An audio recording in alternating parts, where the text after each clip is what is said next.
Hi, and welcome to episode 38 of the Estate Planning Academy.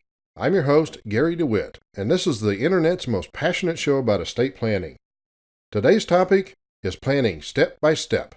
Before we get going, if you're ready to start your plan or have questions, go to planwithgary.com and schedule a time to come in and talk. It's easy to get overwhelmed at just the thought of trying to get your estate in order. Where to start? At the beginning. First, write down all the major property you own. This includes your home, retirement, life insurance, cars, investments, etc. Just the big stuff. Unless you have antiques or really valuable jewelry, you don't have to include your furniture or the small stuff. Second, decide who you want to make financial and legal decisions if you can't. Third, decide who will make your healthcare decisions if you can't. Finally, get with your estate planning attorney to get everything written up in a legally binding way. It's not enough to just tell somebody or write a note. But don't let the decisions stop you from having a plan. If you need help making these choices, you can talk to me. It's free to talk. It's easy to schedule some time.